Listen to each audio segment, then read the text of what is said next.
In today's video, I'm going to show you how the cell simulator works.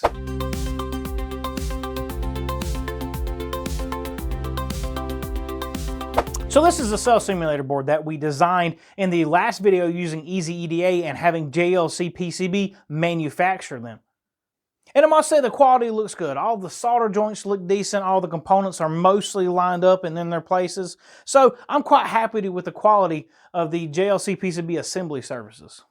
So the first section I want to look at is the thermistor section. So this has a few neat features to it. The first one is these jumpers, on or off, all three of these jumpers. What that does is that parallels a 10K resistor across the inputs of each channel. So a 10K resistor across thermistor 1 plus and minus, 2 plus and minus, and 3 plus and minus. But if you want to use your own external resistance or external thermistor, you can turn this jumper off, which takes that 10K out of the circuit, and then you can put your own resistance here in these ports. And that's so you can put a variable resistance out here like a decade box in order to verify the trip limits of your BMS. And of course you could just do both. You could put the one jumper on and then put external resistances out here. It's just whichever way you want to do it here for the thermistor section.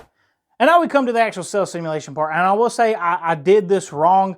I should have put a jumper here on cell 16 so that way it looks correctly. So even though this says cell 00, which is your negative, that is what the test point is, but your jumper is actually for cell 1. So I should have labeled it a little better, but once you get the hang of it, it's easy to use. I have this set up right now for a 15 series battery pack. So we can see here that the cell number 16 jumper on cell number 15 is shorted, and then cells number 15 through cells number 1 are all on. What that does is that creates a resistor divider of equal resistances, 15 resistors in a row. So when I put 44.8 volts here on these 2 points, then I have an even split of 3.2 volts across each resistor that come out to the cell references out here. Then I can take these outputs and attach them to a BMS to simulate a cell stack.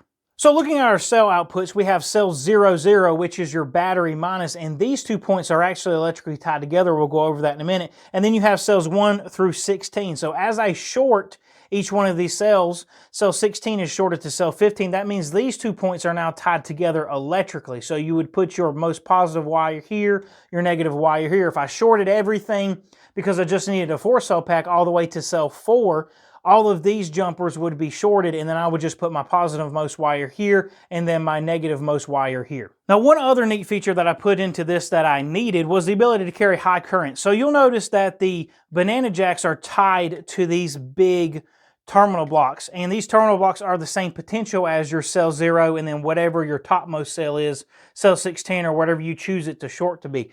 The reason for this is a BMS like this. This is the drill battery BMS. This is the sense wire harness, and so I've got 5 cells here, 6 cell taps. That would be cell 5 positive all the way down through cell 1 positive, and then my ground. But I can't carry high current through these wires. They're just the sense wires. The main power wires are here on the top. So what I wanted to do is be able to connect the sense wires to the cell simulator and then still be able to connect the main power wires to the cell simulator to be able to carry some form of current.